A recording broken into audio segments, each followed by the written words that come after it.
Ngayon po, ang ating pong pag-aaralan na isang beses na, this is not going to be a series, isang beses na pag-aaral lang po ngayon. And ito po'y hango sa nakaraang pag-aaral namin sa Discipleship Club.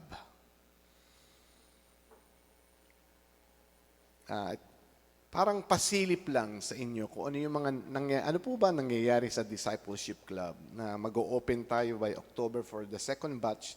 But isa lang to sa aming napag-usapan doon because the Discipleship Club, iba po yung mga topic at iba yung mga pagtatalakay namin ng mga lesson patungkol sa Biblia, mga bagay-bagay na nagiging tanong natin.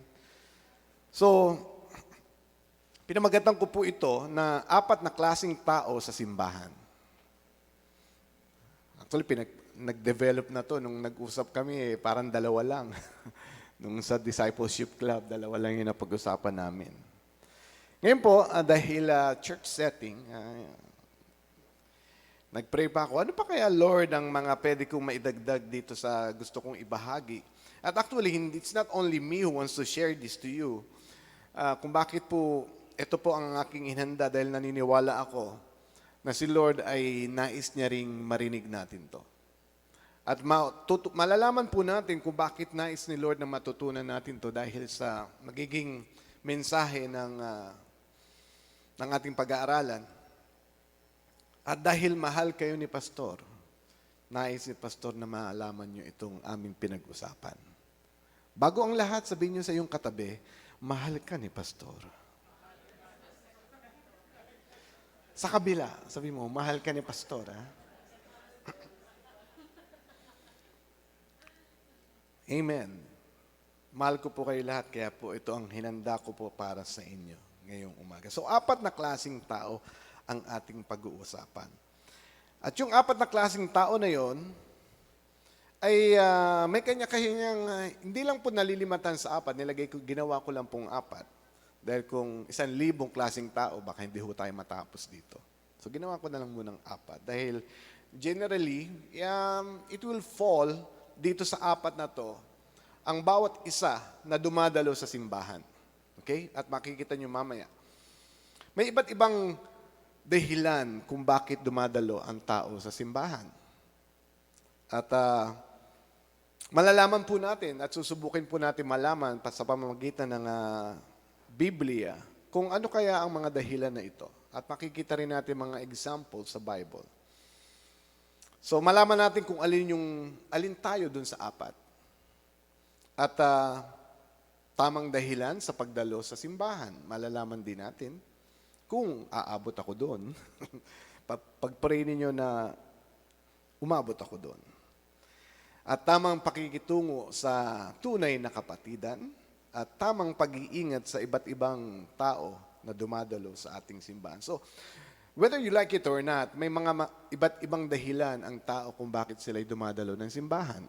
May it be sa ibang religion o sa ganitong klaseng gathering, kahit ano sa simbahan across the world, may iba't ibang dahilan kung bakit ang tao ay nandoon sa loob ng mosque, simbahan, o ano man ang tawag nila doon. So, ang isa sa mga una nating pag-uusapan na 3 tao, 4 po yun. So, ang unang 3, gusto ko lang munang ilagay sa category. Dahil ito po ang magiging isang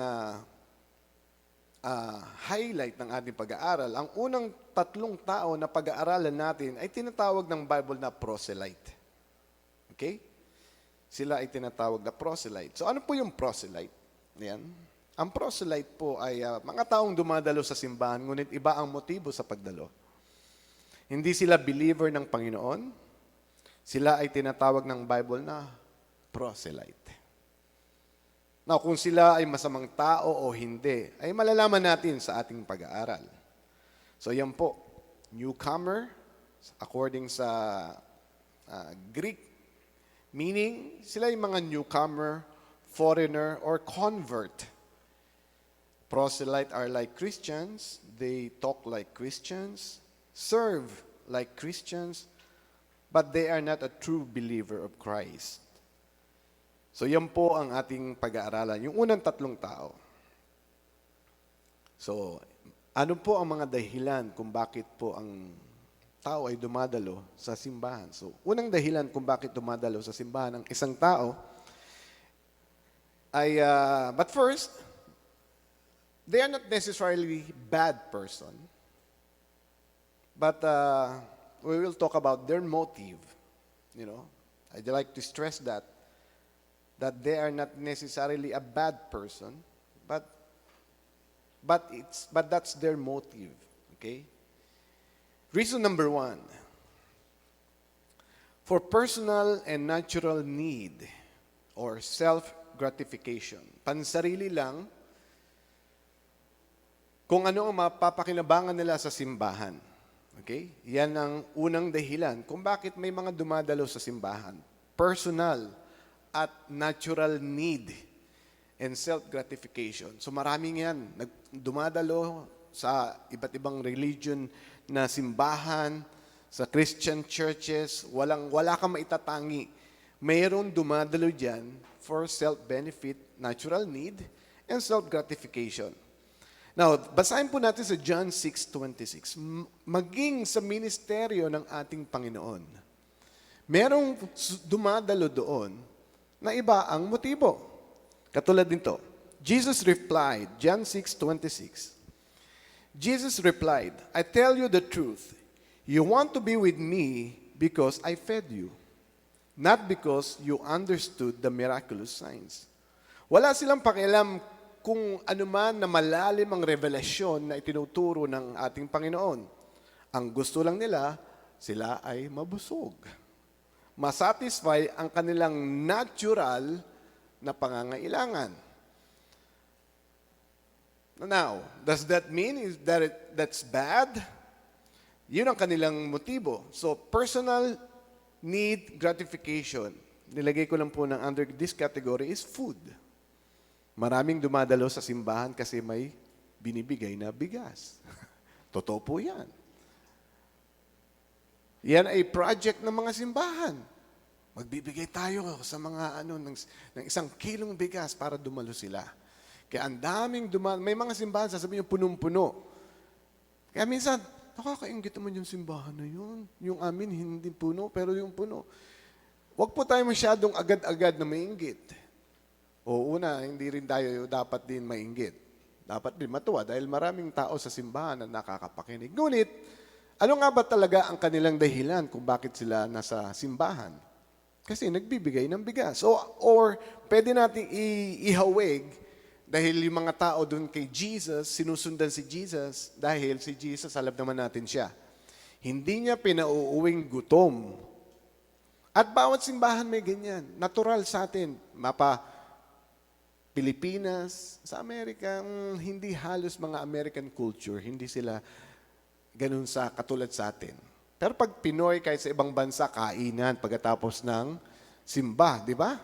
Umaapaw na pagkain. Talaga naman nagsisipagtabaan.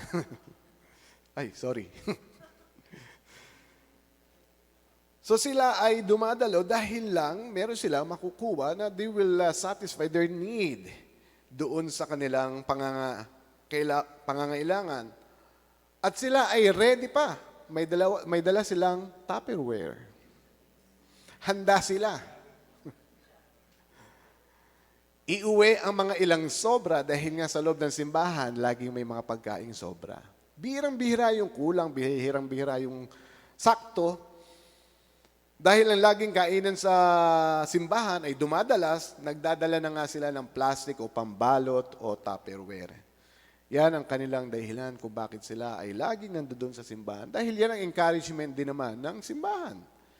Sila ay pakainin, huwag pauwiin ng gutom. At minsan, hindi pa nga nakakakuha ang lahat ng pagkain, naka-take out na. Sa kanyang pagpila, sinabay niya na ang kanyang iti-take out. Dahil alam niya, sobra naman. Well, okay yon. Pero minsan, kulang na nga, nag-take out pa kagad. So, inunahan niya na ang lahat. Now, 1 Corinthians 11, ang sabi ni Paul, Therefore, my brethren, when you come together to eat, wait for one another. But if anyone is hungry, let him eat at home. Kayo namang mga nagpupuntahan sa simbahan, alam niyo naman may kainan. Maghintayan naman kayo, hindi yun nauna ka na, nagpe-pray pa lang si pastor, nadudong ka na, kumukuha ka na ng pagkain. O nasa ay, patapos na ang mensahe ni pastor, kuha na tayo dito para mamaya hindi na tayo abutin. At kung ikaw naman daw ay nagugutom, sabi ni Paul, kumain ka na sa bahay. Para pagdating sa simbahan, iba yung kilos. Alam niyo yung katulad ng minsan na i-share ko dito, pagdating sa buffet, nagsisikuhan, naguunahan dahil siyempre gutom na, no? Now, ano ang dapat gawin ng simbahan sa mga ganito? Ang sagot po natin dyan, wala. Bakit po? At sabi ng Proverbs 19, he who is gracious to a poor man, lends to the Lord, and He will repay him for his good deed. Okay lang po yun, na tayo magpakain. Hindi po natin kinasasama ng loob yun. Tayong simbahan, dahil tayo nga yung pwede nang umabot sa kanila, pwede natin maging project yan. Pwede natin, magbigay din tayo ng bigas kung gusto natin. Pero iniiwasan nga natin sa mga ilang tao naman na punta ng punta doon para lang sa bigas, na baguhin din naman natin ang motibo natin sa ating pagdala. Kung hindi lang yung para makakain tayo, makapag-take out tayo, dumalo naman din tayo dahil gusto nating makapakinig ng salita ni Lord. Amen? Now, reason number 1 pa rin for personal need and gratification kung bakit sila nasa loob ng simbahan, dumadalo, naghahanap ng majojowa. Marami po niyan. Sila ay naglilipat-lipat ng simbahan dahil doon sa simbahan na dinadaluhan nila, walang pogi dito. O kaya walang maganda dito. Baka doon sa mas malaking simbahan, makatagpo ako ng aking malalove life. Ang tawag nga namin dyan dati ay evangeligaw. Well, sa totoo lang, hindi mo kinakailangan hanapin ang majojowa mo. Si Lord ang magdadala o dadalhin ka ni Lord sa Kanya. Sa mga naghahanap ng mga jojowa, kaya nga minsan, ang tawag ng nga dyan ay grasshopper Christians. Yung tumatalon-talon. Alam ko yung iba, kung anong dahilan nila, pero may mga kaalala sa teenager, sa mga kabataan, sila ay palipat-lipat ng simbahan dahil naghahanap lang ng kanilang true love. At minsan, hindi nga sila grasshopper Christian. Sila ay ahas Christian. May boyfriend na, gustong sulutin pa. So wag po nating gamit, mga kabataan, maging grasshopper Christian dahil lang gusto nating makita ang ating partner in life. Alam niyo po sa Genesis 24, verse 3, sabi po ng Panginoon doon, swear by the Lord, the God of heaven and earth, that you will, sabi po ni Abraham, that you will not allow my son to marry one of these local Canaanite women. Go instead to my homeland, to my relatives, and find a wife there for my son Isaac. The servant asked, but what if I can't find a young woman who is willing to travel so far from home? Should I then take Isaac there to live among your relatives in the land you came from? No, sabi ni Abraham. Be careful never to take my son there. Huwag kang magpatalon-talon dahil wala dyan. Si Lord na magdadala. The Lord, the God of heaven, who took me from my father's house and my native land, solemnly promised to give this land to my descendants. He will send his angel ahead of you, and he will see to it that you will find a wife there for my son. Kaya wag po tayo magpapakanda-rapa na hanapin, puntahan, parang hinahunting natin, parang mauubusan tayo ng mga lalaki o mauubusan tayo ng babae na mapapangasawa. Unahin po natin ang ating Panginoon. Seek ye first the kingdom of God, yung mga kaparaanan ng Panginoon. Unahin natin mag-delight sa presensya ng Panginoon. At sabi ng Bible, He will give the desires of your heart. Gagamit si Lord ng isang tulay para dalhin sa'yo ang iyong future. Amen? Alam mo sa edad na 20 to 30 years old, yan yung mga edad na namimili. Okay lang, mamili ka. 20 to 30 years old, you're still young, huwag kang magmadali. Pag 30 to 40, ay malamang nakapili na yan. Sa mga ganyang range, nakapili na yan. Pero kung hindi pa 40 to 50 years old, ang tawag dyan, namimilit.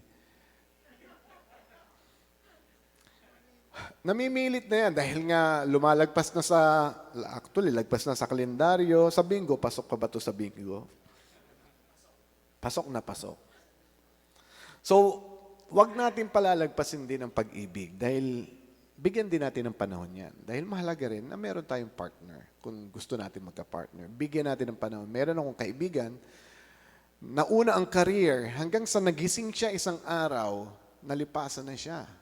Ngayon, nagmamadali. Ngunit, nakakuha naman din, foreigner. Pwede na rin. Sa mga bata, pag-ibig na agad ang nasa isip. Ito po ang sabi ng Bible sa inyo. Ecclesiastes 24:9. So, young people, enjoy. Sabihin natin sa young people, enjoy. Enjoy yourselves while you are young. Huwag kang magmadaling maging matanda. Kung ikaw ay 15 years old pa lang, hayaan mo mag-enjoy ka bilang 15 years old. Huwag mo isipin, sana 25 years old na ako. Dahil kapag ikaw ay 25 years old na o 30 years old, sasabihin mo, sana teenager uli ako. Hindi mo na may ibabalik ang mga dati mong edad pag ikaw ay tumanda na. Kaya ang sabi ni Ecclesiastes, when you're young, enjoy. Be happy. Sabihin mo sa iyong sarili, I'll be happy. Yung mga bata. Depende rin, yung mga nanay. So, do whatever your heart leads you to do. Do whatever you want. Yan ang sabi ni Ecclesiastes. Be happy. Do whatever your heart leads you to do. And do whatever you want. Ang sabi ng mga kabataan ay, walang nag-amen na bata. Ang sabi ng mga kabataan ay, enjoyin nyo, wag puro jowa ang nasa isip nyo. Bata pa kayo. Hindi dapat yan ang laman ng isip ninyo. Pag-aaral, mahalin ng magulang, i-enjoy nyo magulang nyo dahil kasama nyo. Dahil pag kayo nag-asawa, hindi nyo na makakasama yan. Although pwedeng bisitahin. I-enjoy nyo. Ngunit, kung ito lang ang sinabi ni Ecclesiastes, medyo wala po siya sa balance dahil do whatever you want to do. Ganun pala, nanay, pastor. Yung pala ang dapat gawin ng kabataan. So, gagawin ko na lahat. Ako'y magpapakawalwal na sa buhay. Hindi po. Pinutol ko lang po yan para bitinin kayo. May kaduktong po yan. But remember that God will judge you for everything that you do. Ibig sabihin, yes, pwede mong gawin ang gusto mong gawin, magpasaya ka bilang isang bata, pero alalahanin mo rin na merong Diyos na nakatingin sa atin. Hindi pwedeng gawin lang natin ang gusto nating gawin kahit ito'y labag na sa kalooban ng ating Panginoon, labag sa kalooban ng ating magulang, labag sa kalooban ng lipunan, dahil nandiyan ang ating Panginoon. Don't let your anger control you and don't let your body lead you to sin. In other words, magpapakasaya ka, pero alam mo rin naman yung mga limitasyon mo bilang isang bata, dapat ikay sumunod sa iyong magulang para mas ma-enjoy mo ang iyong kabataan. Imaginin mo kung laging galit ang nanay mo, hindi may enjoy ang kabataan. Amen? People do foolish things in the dawn of life while they are young. Ibig sabihin, bata pa lang, ang pinaggagawa na nila ay parang yung mga taong matatanda na. No, you enjoy what is appropriate sa iyong age ngayon habang ikaw ay bata pa. Dahil pag ikaw nagkaroon na ng commitment, yung mga ginagawa mo ngayon, nagpapaka-late ka matulog, hindi mo na magagawa yan dahil may alagaan ka ng anak. Mapapakanta ka na ng isilang ka sa mundong ito. Maunawaan mo kung bakit ganun na rin ang magulang mo sa iyo noon. Pero dahil ikaw ay bata pa, enjoy mo. Sabihin natin sa mga kabataan, ituro natin, enjoy mo ang kabataan mo Huwag kang magpakatanda.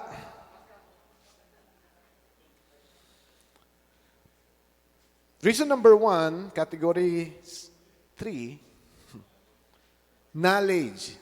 Sila'y pupunta dito para lang matuto. Hindi pang personal na growth, ngunit parang may pandebate. Maniwala kayo sa hindi, may mga taong dumadalo sa simbahan para lang meron siyang pang debate. It's really a waste of time. Ang sabi po sa 1 Corinthians 8:1, now about, in 2 Timothy 2:23, stay away from foolish and stupid arguments. You know that these arguments grow into bigger arguments. Now, sinabi rin sa Corinthians 8, about food sacrificed to idols, we know that as you say, we all have knowledge. Yes, that is so, but knowledge pops up a person with pride, whereas love builds up. Kapag ikaw ay dumadalo sa simbahan, para ka lang may malaman, head knowledge, at para gamitin natin ito pang debate, ang sabi ng Biblia, ito'y ikayayabang at magiging ma-pride ang tao na to dahil sasabihin niya, marami siyang alam. Mahirap turuan dahil siya ay nandudulang. But if you have knowledge with love, then it will build up. So isa sa pinakamayabang na tao ay yung maraming alam pero walang love. At marami pong iba naman, hindi ko na itatouch dito, dumadalo sa simbahan na hindi po dapat din natin gawin dahil malaya dapat ang isa sa simbahan dumalo para mag-worship sa ating Ama. Hindi niya iniiwasan si sister o si brother, baka nandoon. Kasi bebentahan na naman siya ng lupa, bebentahan siya ng kung ano-anong ibebinibenta, ahente. This place is a place of worship. So, isa rin sa dahilan yun kung bakit lumilipat-lipat ang mga agent sa malalaking simbahan dahil mayayaman na simbahan, pwede kong alukin ng condominium, pwede kong alukin ng longganisa, o kung ano man na pwede kong i-alok sa kanila. Again, ito po ba isang masama? Hindi naman po. Ngunit napipigilan po natin mga ibang kalayaan ng ating kapatiran kapag ito po ay nagagawa natin. So personal need and self-gratification kung bakit sila nasa simbahan. Tandaan po ninyo, ang mga nabanggit kong mga dahilan ay walang kinalaman ang kanilang motibo sa pagdalo sa kaligtasan. Hindi sila dumalo sa simbahan para sila ay makatanggap ng revelasyon ng kaligtasan ng ating Panginoon. Ang pinakamahalagang misyon ng isang simbahan ay mabahagi ang kaligtasan sa mga tao. So kahit may dumadalo sa simbahan na ganito ang motibo, okay lang po sa atin yon. Sabihin po natin, okay lang kay pastor yan? At least napapakinggan nila ang salita ni Lord. Ngunit paalala naman din sa mga taong ganito, kaligtasan ang pinakamahalaga na dapat na matanggap ninyo kapag dumadalo kayo sa simbahan. Hindi ang pagkain, hindi ang makabenta o hindi makahanap ng jowa. Kaligtasan ang number 1 na dapat natin matanggap kapag tayo dumadalo ng simbahan. Pangalawang dahilan, reason number 2, may dumadalo po sa simbahan ay para maligtas niya ang sarili niya by their good works. To be saved by their good works.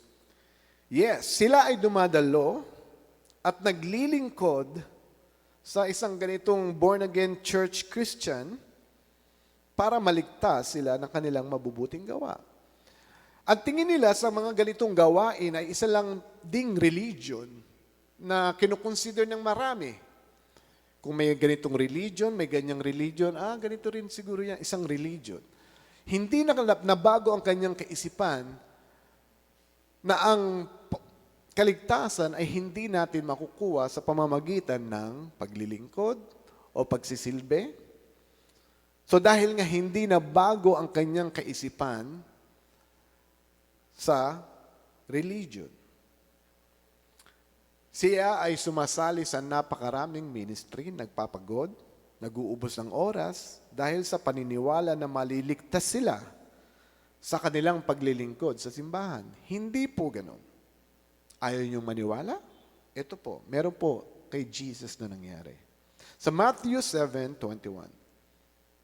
Not everyone who says to me, Lord, Lord, shall enter the kingdom of heaven. Ano sabi ni Jesus? Not everyone who says to me, Lord, Lord, shall enter the kingdom of heaven, but he who does the will of my Father in heaven. Verse 22, many will say to me in that day, Lord, Lord, have we not prophesied in your name, cast out demons in your name, and done many wonders in your name? Wow! Daig pa ako nito. Hindi pa ako nakapag-cast out ng demon. Pero ano sabi ng Panginoon sa kanya? Then I will declare to them, I never knew you. Depart from me, you who practice lawlessness. Matagal na panahon, marahil ito isang palaisipan sa inyo. Nakapag-prophesy siya sa pangalan ni Jesus. Siya'y nakapagpalayas ng demonyo sa pangalan ni Jesus. Siya'y maraming ginawang magaganda sa pangalan ni Jesus. Ngunit bakit hindi siya pinapasok sa kaharian ni Lord? Dahil hindi ang iyong mabubuting gawa ang magdadala sa iyo sa langit. Ano ang magdadala sa inyo sa langit?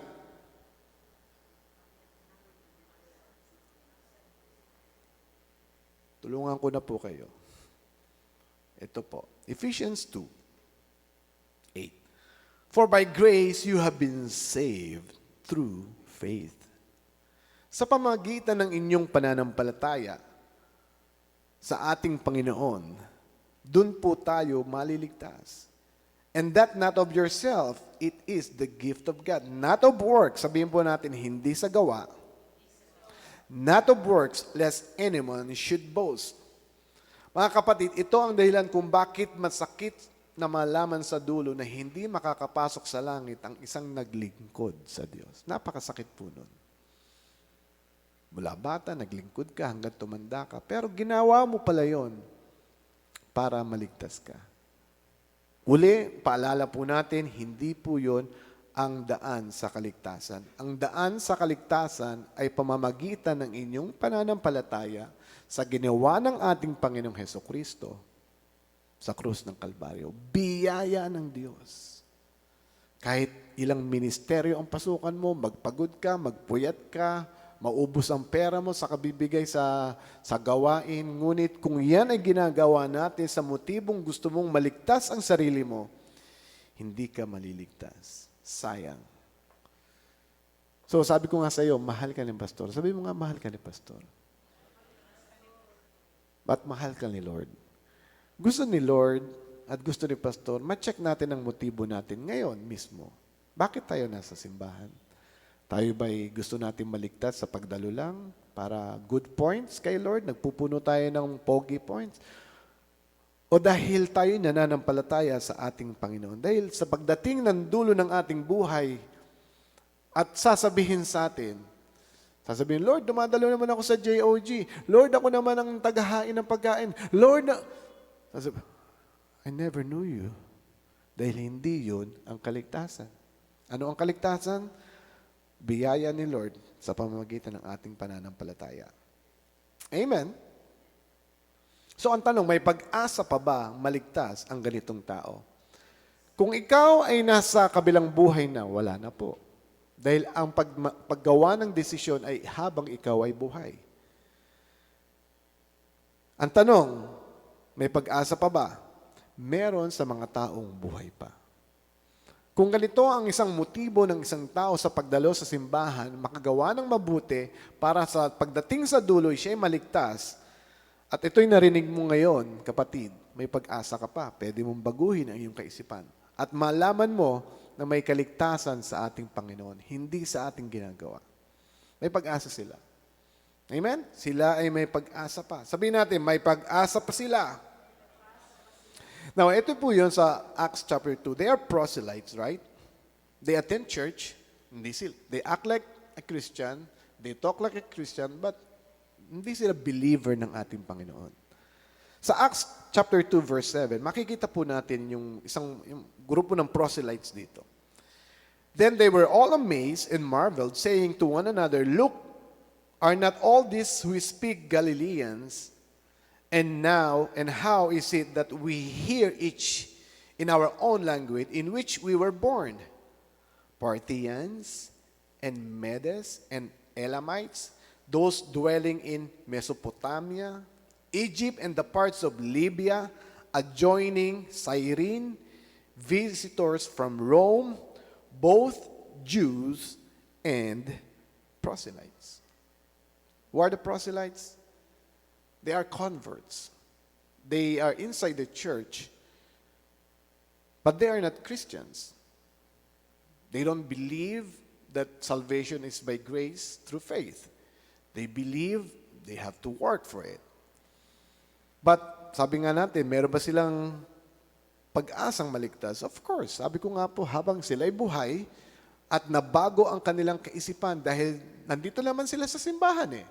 Not just here, in general, makakapakinig lagi sila ng salita ni Lord. At pwedeng mabago ang kanilang isip habang sila'y buhay.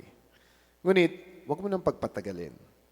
Kung sino man nakakapakinig natin sa ating recording and saan man, you can believe on our Lord Jesus Christ. Now, yung proselytes na bilanggit dyan, mababasa natin sa Acts 13:42. So when the Jews went out of the synagogue, the Gentiles begged that these words might be preached to them the next Sabbath.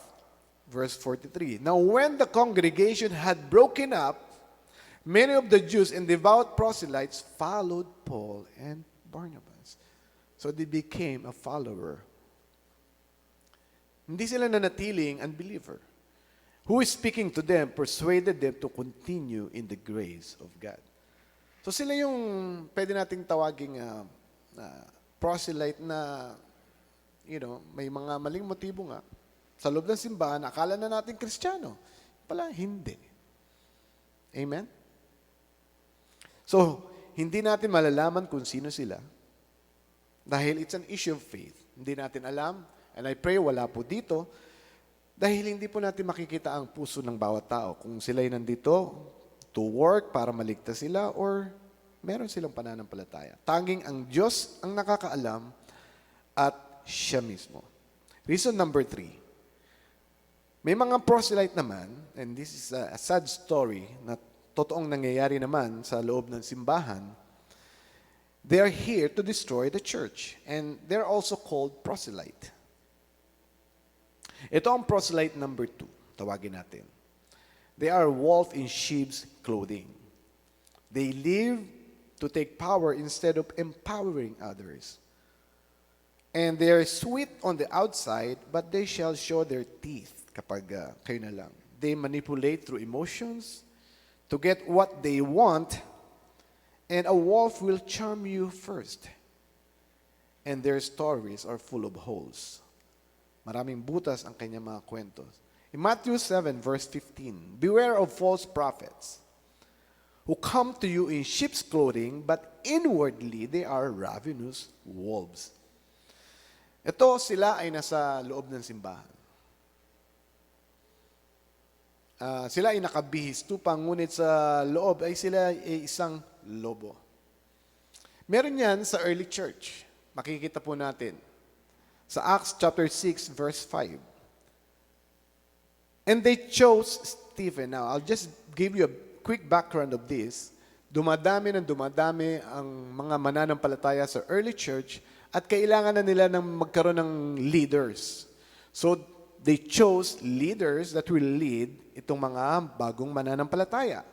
So, they chose Stephen, a man full of faith, and the Holy Spirit. Full of faith and the Holy Spirit. And Philip, Prochorus, hindi kaya pro-verse o pro-intro, Prochorus eh. Nicanor, si Timon, Parmenas, and Nicholas, a proselyte from Antioch, whom they set before the apostles, and they had prayed, laid hands on them. You see, these early believers, mga naunang kagrupo nila Paul and Peter, They look for new leaders like itong binasa po natin at pinag-pray pa nila. They laid hands on them. How is it na hindi man lang sila nasabihan ng banal na espiritu, huwag mo niyo ipag-pray yan si Nicolas. Proselyte yan. Si Nicolas ay part siya ng leadership ng early church. Hindi po natin malalaman talaga kung sino ang ganong klaseng tao sa loob ng isang simbahan. Pero si Nicolas ay kakaiba. Binanggit po uli siya ni Jesus sa Revelation. Revelation 2:14. Sabi ko nga po, si Nicolas is nasa second type of proselyte siya, he's a wolf in sheep clothing. In Revelation chapter 2, verse 14.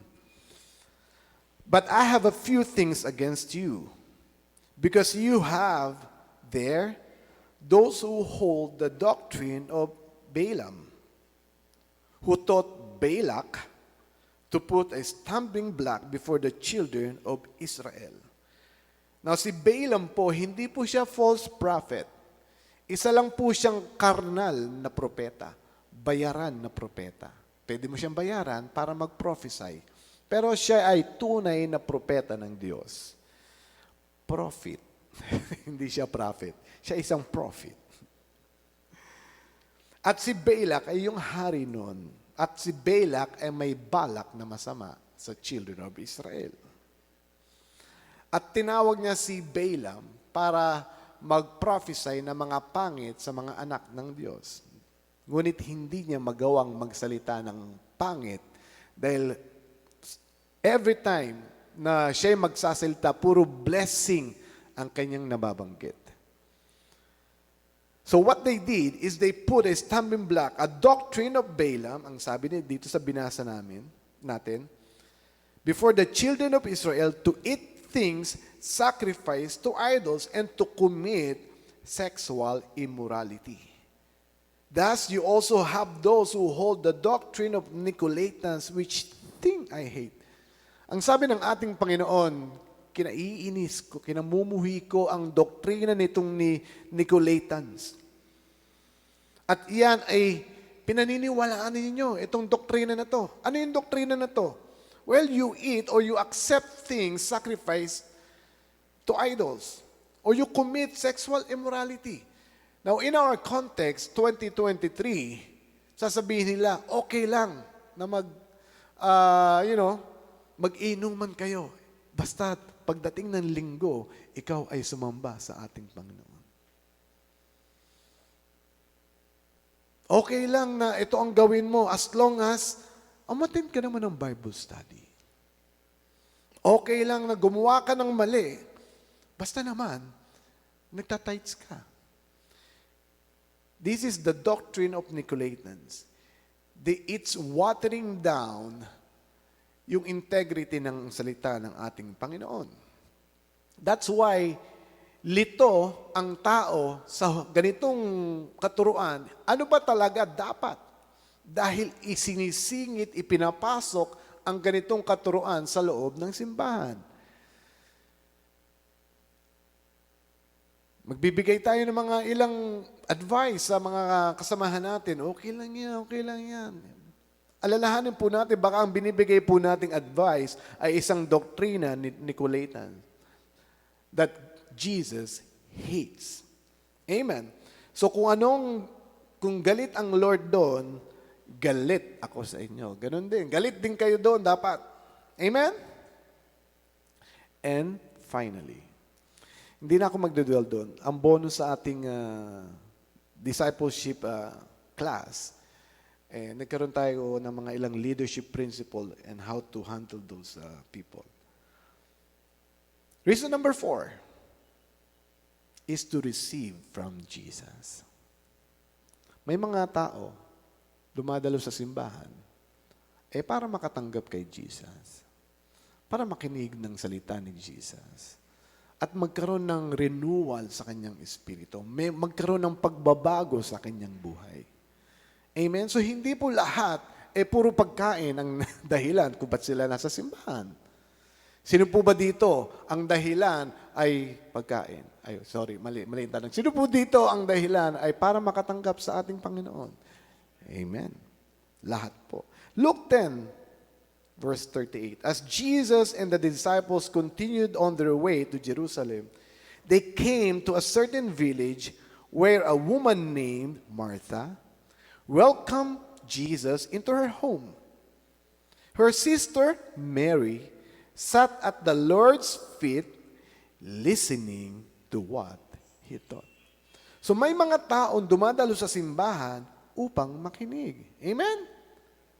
Pakisabi mo sa iyong katabi, huwag kang maingay, nakikinig ako.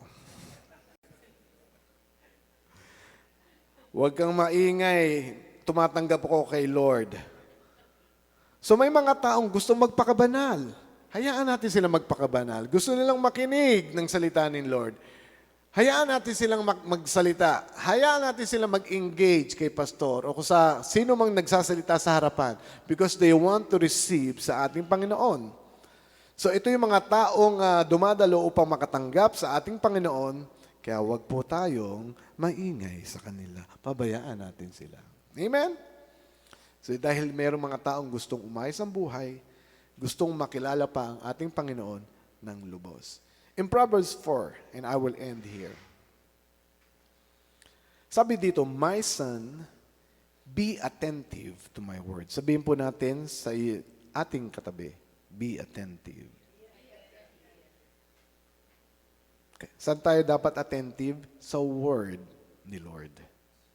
Incline your ear to my saying. At marami pa pong dahilan kung bakit may mga dumadalo sa simbahan. And may your reason for attending church is to receive from our Lord Jesus. Every time we gather together, if we are excited to receive, God is more excited to give. Because our God is a giver. Whatever we are facing, kapag tayo'y dumalo ng simbahan, pananalapi, kalakasan ng ating pangangatawan, spiritual ang ating need, God is always ready to meet our need. That's why wala po dapat na Kristiyano lumalabas sa simbahan na, well, dito sa ating simbahan. Dahil alam ko po, may mga ilang simbahan po, pag pumasok kang malakas, lalabas kang nakaluhod. Dahil kung ano-ano ang kinundena na ang mga mga kapatidan, mga wala kayong kwenta mga kapatidan, late na naman kayo, bakit kayo late? Di pa kayo nagdala ng Biblia ninyo. Maraming ganon. Pero hindi po dapat maging ganon ang ating environment. Every time we attend church, our motive is always to receive from the Lord. Because every time we expect something, we can always receive. And I pray sa ating Panginoon na ngayong umaga tayo po ay nakatanggap ng pagpapala mula sa ating Diyos. Lord, maraming salamat sa iyong kabutihan, sa iyong katapatan sa aming buhay. At tunay nga, Panginoon, ang maraming mga dahilan kung bakit kami mismo dumadalo ng simbahan. Ngunit, Panginoon, dalangin ko na ang tanging maging dahilan namin kung bakit kami ay dumadalo ay hindi lang makapaglingkod sa inyo. Hindi lang dahil para makita namin ang mga ilang kapatidan o makumusta. Ngunit ang unang-unang dahilan para makatanggap kami muli sa inyo sa pamamagitan ng inyong salita na pinapahayag dito sa simbahan na ito. And I declare, lahat ng sino mang makatumindig at humawak ng mikroponong ito sa simbahan ito, tanging ang inyong salita ang maipahayag para ang mga kapatidan ay patuloy na makatanggap mula sa inyo. Salamat po sa inyong mapagpalang biyaya ngayong umaga.